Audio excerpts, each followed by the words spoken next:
A anulação do Euromilhões Lisboa-Dakar 2008 está confirmada. Problemas com segurança em África, sobretudo na Mauritânia, levaram os organizadores à ASO a não efetuar a edição deste ano, a 30ª da história do Dakar. Aqui no Eurosport vamos aproveitar para fazer um resumo das 29 edições até agora disputadas. Iremos começar hoje com os primeiros anos desta aventura criada por Thierry Sabine em 1979. Isto para compensar os espectadores do facto do Euromilhões Lisboa-Dakar 2008 nem ter chegado a arrancar de Lisboa. Para hoje temos então os anos entre 1979 e 1985.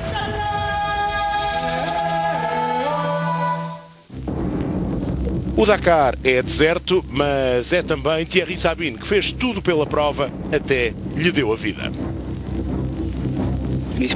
O espírito de competição é uma ideia moderna que gosto de partilhar.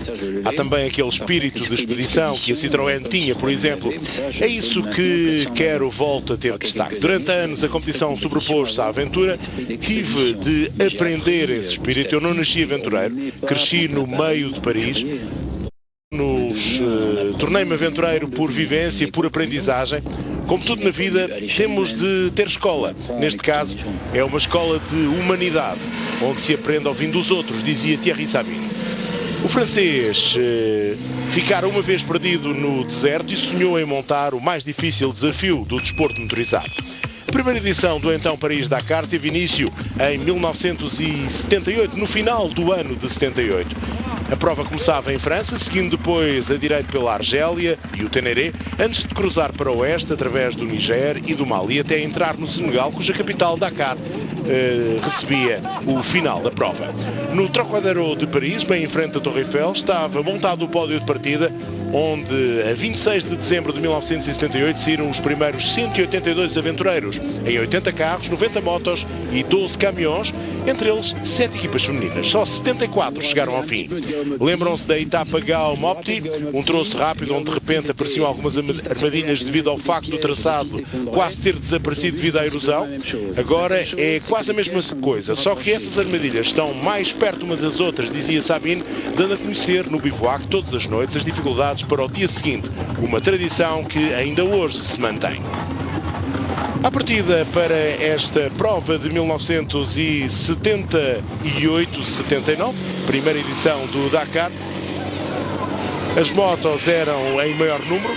A equipa Sonoto Yamaha BP contava com Christian Rae e Jean-Claude Olivier. A Yamaha tinha também ainda Cyril Neveu e Hubert Auriol. A Honda apostava sobretudo em Philippe Vassar e em Christian Desnoyers. Nos automóveis, a Range Rover contava com Jacques Privé, René Metz e Christophe Nouveau. Havia também que contar com a Toyota e o Renault 4 Simpar dos irmãos Claude e Bertrand Marot. A vitória viria a ficar para Cyril Neveu nas motos. A tripla Genestier, Terblot e Le Mordin venceriam entre os automóveis, sendo 4 da geral numa classificação que era agrupada então. Para a edição número 2 o percurso evoluiu, sobretudo em número de quilómetros e quilómetros contra o cronómetro, quase o dobro. O mediatismo da primeira edição fez aumentar também o número de participantes e surgiram mesmo as primeiras equipas de fábrica. Thierry Sabine tinha mesmo descoberto o ouro. A Yamaha, a BMW, a KTM e a Honda defrontavam-se nas motos, enquanto que nos automóveis, para além dos irmãos Marot com o seu Renault 4 Simpar, que repetia a presença, havia ainda que contar com a equipa da Volkswagen e os Iltis, entregues a Freddy Kotolinski e também a Jean Ragnotti, um bem conhecido piloto dos rallies de então. Havia ainda um Range Rover para a dupla Nouveau-Bourguignon. Estamos na luta pela vitória, dizia Bernard Marot. Não temos hipóteses, pois só nós parecemos capazes de contrariar os Volkswagen Iltis. Se não o fizéssemos, a prova ficava algo chata, dizia Bernard Marot. E a verdade é que foram os irmãos Marot que deram luta aos Volkswagen 4x4, mas acabaram por não ir além do terceiro lugar. Freddy Kotolinski foi o primeiro e Jean Ragnotti acabou então na segunda aliás, na quarta posição, com o terceiro Volkswagen de Patrick Zaniroli no terceiro lugar. Incrível e ao mesmo tempo uma loucura, um inferno. Estou surpreso por tão poucos carros melhor preparados e com melhores suspensões nos terem passado, diziam os irmãos Marron. On n'est pas été rattrapé par plus d'engins avec une garde au sol plus importante, j'en reviens pas. Na categoria de motos, mais uma vitória para Cyril Neveu e mais um triunfo para a Yamaha, que conseguiu ainda o segundo, o terceiro e o quarto lugares, com os franceses Merrell, Pinot e Lioré a terminarem nessas posições. Mas, sobretudo, foi uma grande vitória para a Volkswagen, com quase 75% dos participantes a cruzarem a linha de meta. Le village, fais gaffe au village. Les cases, pas pour décoller. Fais gaffe, il freine. Fais gaffe, il va en travers. Fais gaffe, fais gaffe, fais gaffe. Non, fais gaffe, on rentre dedans. Température. Ça va, fais gaffe, l'autre.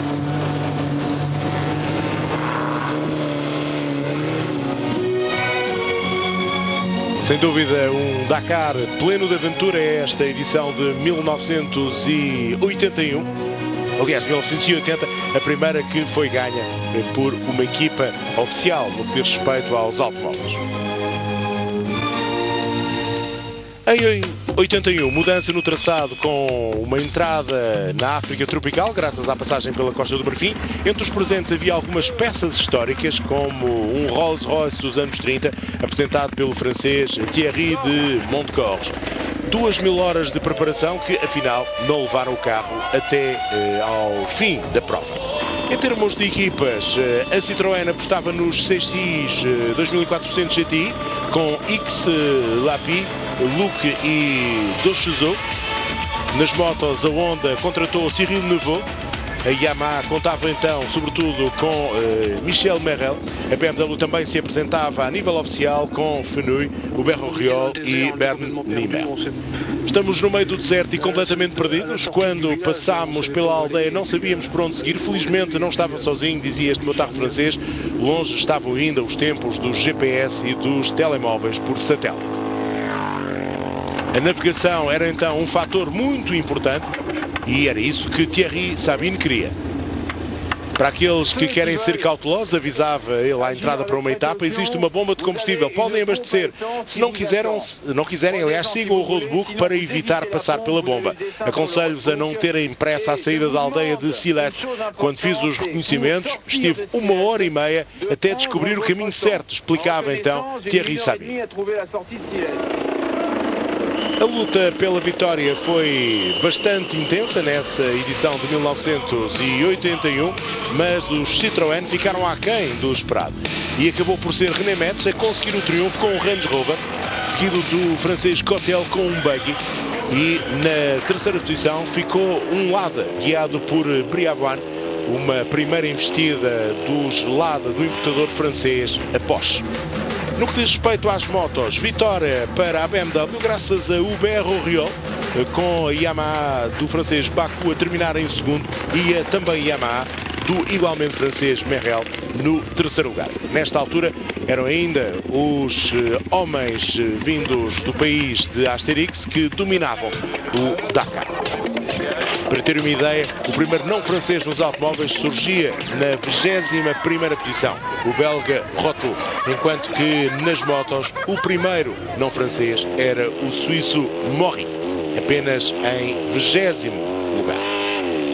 A BMW a conseguir assim o seu primeiro triunfo no Dakar, muito festejado por Hubert Auriol, ele que depois seria o primeiro piloto a ganhar tanto nas motos como nos carros. Tempo para fazermos aqui um curto intervalo, já voltaremos para mais história do então ainda Paris-Argel-Dakar. 82 parecia mais simples no papel e as vedetas cada vez se inscreviam em maior número. Nesse ano, destaque para Bernard Roussy, campeão do mundo de descida em esqui 10 anos antes, e o filho da então primeira-ministra inglesa, Mark Thatcher, que colocaria ainda mais o Dakar no mapa dos mídias ao ficar perdido vários dias no deserto, levando a senhora Thatcher a organizar até uma força de salvamento especial. Foi também o primeiro ano em que os helicópteros foram usados para filmar a ação e ainda como meio de assistência na tentativa de aumentar a segurança no Dakar. Para os espectadores de televisão, a prova ganhou uma nova dimensão. Os irmãos Marot estavam presentes agora com um Renault 20. Havia também os Mercedes oficiais, um deles para Jackie X. Mas na luta pela vitória estavam ainda os Range Rover de Zaniroli e de Metz, bem como os Lada Niva com o francês Briavoine a tripular o mais competitivo. À noite no bivouac, Thierry Sabine sempre com uma palavra. Vão ter alguns helicópteros a passar por cima das cabeças. Um deles, o azul, é o da direção de prova, onde eu sigo. Outro é o de resgate, pintado de branco. Nenhum deles é aquele que está ali. Esse é o que tem a câmara, explicava o francês Thierry Sabine. Os irmãos Marot a fazerem uma excelente prova e desde o início que se colocaram nas posições de frente viriam a conseguir uma fantástica vitória, surpreendendo todas as outras equipas oficiais. Eles que neste ano de 1982 tinham mais apoio da marca francesa. Um ano em que se estreavam também os portugueses no Dakar com 3 UMM que foram entregues a Amado, também a José Megre e a Pedro Cortês. No final, a vitória ficou então para os irmãos Marot, com Briavoine a levar o Lada à segunda posição e Jean-Pierre Josso, um piloto que fez velocidade, que venceu inclusivamente as 24 horas de Le Mans, a conseguir então o terceiro lugar. Mas repare-se bem nas dificuldades que os pilotos tinham de enfrentar nessa altura. Vamos dentro do Renault dos irmãos Marot.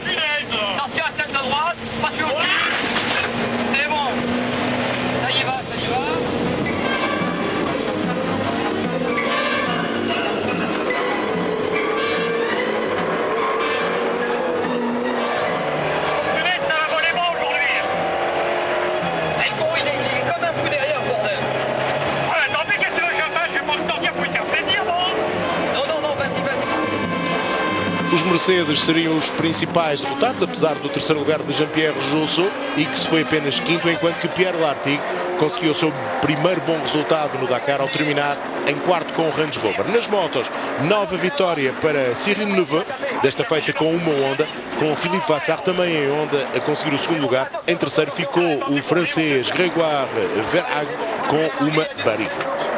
Quanto aos portugueses, José Megre foi 45º e Pedro Cortês 46º. Pedro Amado viria a terminar a prova um pouco mais atrás na classificação, apenas em 90º. A primeira de muitas aventuras nacionais no Paris-Dakar.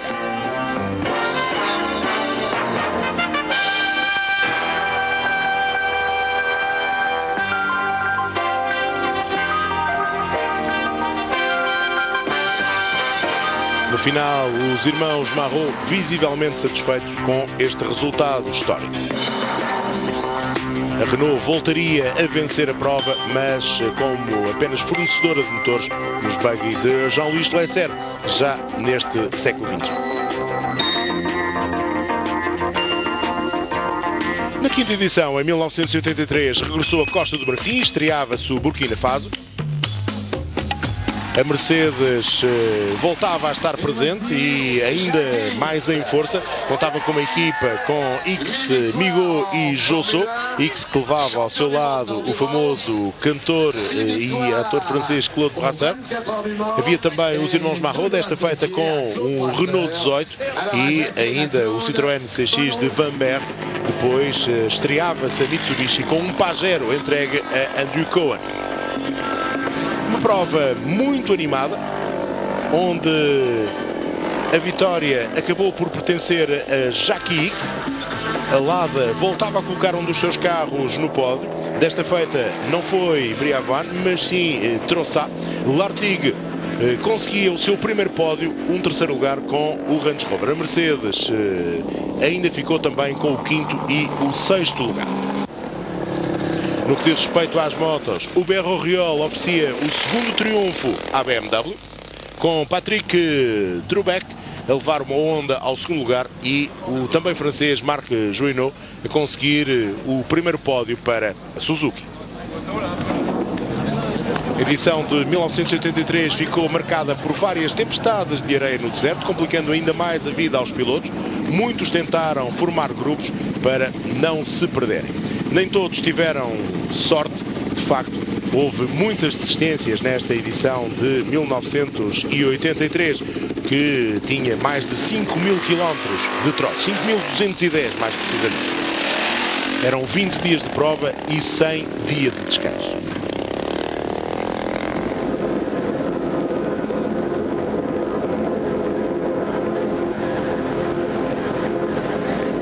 Na prova estreava-se também o cantor francês Daniel Balavoine. E entre os homens de destaque, quando íamos passar ali o EMM que repetia a presença, estava ainda o piloto de rallies Bernard Darniche, que usava um Datsun, tendo ao seu lado Sophie Tellier, finalista dos 100 metros nos Jogos Olímpicos do México, campeão de França por 8 vezes. Perdi, mesmo assim consegui passar as dunas e chegar ao final da etapa, ainda dia o que é o mais importante. Estou feliz, dizia a francesa Christiane Martin. Outros não tiveram tanta sorte e passaram a noite no deserto. Quando caiu a noite foi o inferno. Não via nada, preferi parar e descansar. Teria ficado completamente perdido se tivesse optado por outra opção, dizia o francês Vecini. Cheguei agora, estou esgotado, não dormi, afirmava outro concorrente. De todas as etapas, a mais dura era a que ligava Ingal no Nigéria a Nara no Mali, uma etapa maratona com mais de 2.000 quilómetros. No deserto, o Berro-Riol ganhou boa vantagem, tirando partido da potência da BMW. Depois, na savana, a maniabilidade das Yamaha era superior e não foi fácil ao francês da BMW manter a liderança. A verdade é que voltou a ganhar, enquanto que nos automóveis, Jackie Ickx também conseguiu a vitória. Mais uma vitória para a Mercedes. Admiro muito os pilotos das motos, dizia Jackie Ickx. Tem já 2.300 km feitos e mesmo se a ligação não era muito longa, a estrada continuava a ser complicada, cheia de pedras e de rochas, valas e outras armadilhas. Deve ser muito difícil para eles, dizia o Sr. Le Mans. Depois de fazer 2.300 km, parece uma loucura descobrir que, afinal, os últimos 100 é que são os mais complicados, afirmava o Berro-Riol.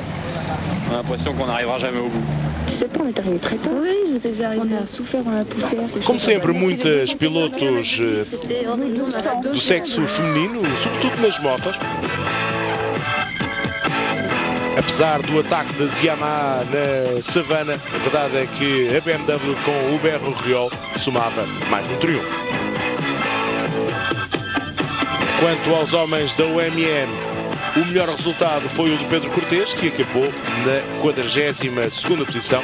José Megre foi 47º.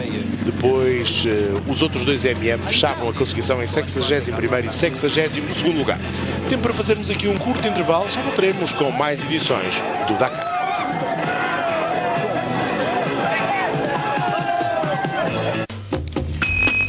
Em 2 anos, o número de concorrentes duplicou, mais de 400 estavam à partida em Paris para a edição de 1984 do Dakar. Contando com os veículos de apoio, a caravana quase atingia as 500 unidades. E o destaque inteirinho para os Porsches oficiais, um 911 com a transmissão do 959, 2 carros inscritos, um para Ickx, outro para Metz. Para além disso, havia ainda que contar com o Lada de Jabouille, o Range Rover de Zaniroli e também com o Renault 18 Pro dos irmãos Marot, para além dos Mitsubishi de Cohen e Rigal e do Citroën de Vanberg e ainda dos Lada, que este ano de 84 surgiam com uma formação reforçada com Darniche, Trossat e Lartigue. O desafio para os privados continuava a ser imenso. A prova acabou por ter um domínio, não diria avassalador, mas bastante importante, dos homens da Porsche. Os homens das motos sempre com muitos problemas. O francês Michel Gelin a dizer: vou continuar até onde for possível, não quero desistir, já aqui cheguei, não posso parar, dizia então este motor, que mesmo lesionado viria a terminar no 44º posto.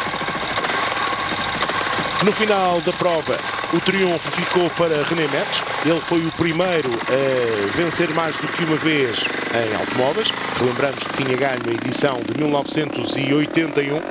Na segunda posição ficou o Range Rover de Patrick Zaniroli, enquanto que a Mitsubishi conseguia um dos lugares do pódio graças a Andrew Cohen. Surpresa foi o quarto lugar do Opel do belga Yves Cossul, que não era esperado num lugar tão alto da classificação. Nem todos conseguiam levar o sonho até ao final. O depósito está furado, destruí tudo, precisava ter assistência. Para os privados é tudo muito difícil, dizia este motard. Qui suivent sans arrêt, autrement le privé maintenant c'est vraiment dur. Não tive a oportunidade de mudar peças, nem as suspensões, nem as transmissões. Não estava a andar depressa. Aprendi uma coisa: o caminhão de assistência é mesmo muito importante, dizia Jean-Pierre Jabouille, que no passado tinha vencido grandes prémios de Fórmula 1 como piloto da Renault e que surgia nesta prova uma vez mais com um Lada. Aqui vemos o Porsche 968 a passar muito depressa numa aldeia, no tempo em que ainda não havia limitações de velocidade. Nas motos, no final da prova, era Gaston Rayet que ficava com a vitória. As quedas, mesmo para os mais experientes como Fenouille, não eram possíveis de evitar. Que estupidez, estava adormecido, dizia o francês.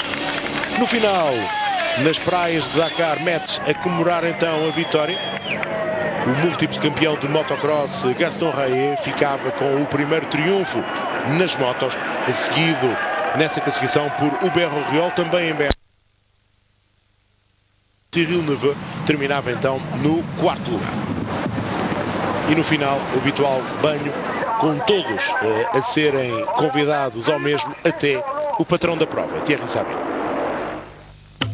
Para a edição de 85, Thierry Sabine apostou numa prova mais concentrada, com passagem pelo Mali e pela famosa Timbuktu.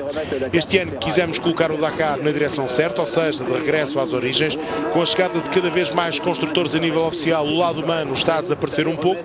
Por isso quisemos colocar nos pilotos e não nos carros o fator mais importante.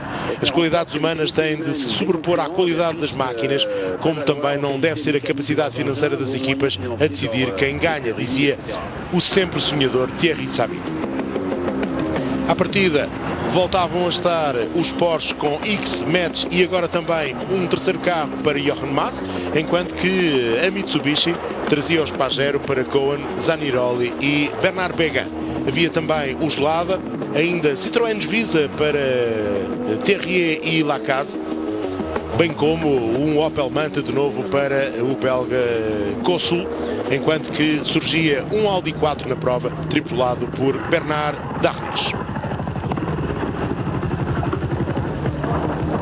Estávamos a seguir na direção 220 durante 7 km e só então percebemos que erramos. Regressámos ao ponto inicial, só que nos voltámos a perder, dizia o cantor Daniel Balavoine.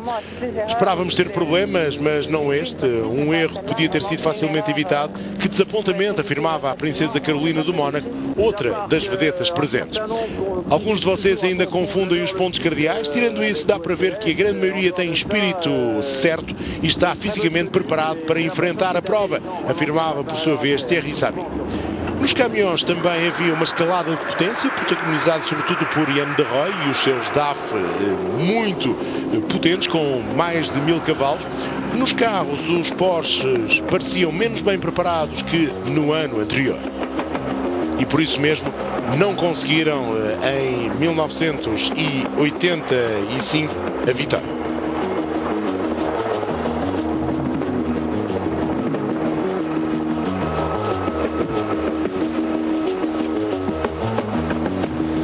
O pior é percebermos que podemos vencer a prova e depois, devido a um problema bem pequeno, tudo vai água abaixo, afirmava René Metz.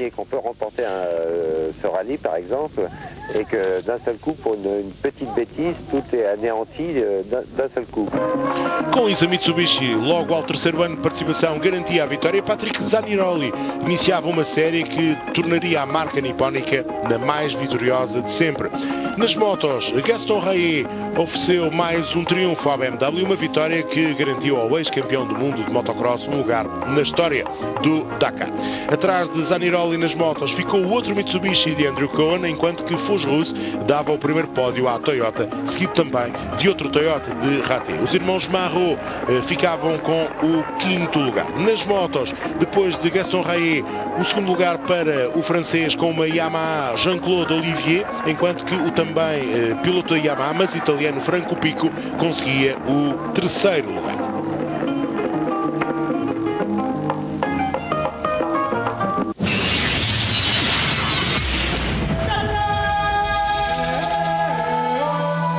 E de história do Dakar vamos continuar a falar até ao dia 20 deste mês. Amanhã, de novo às 9 da noite, não perca então a segunda parte deste resumo.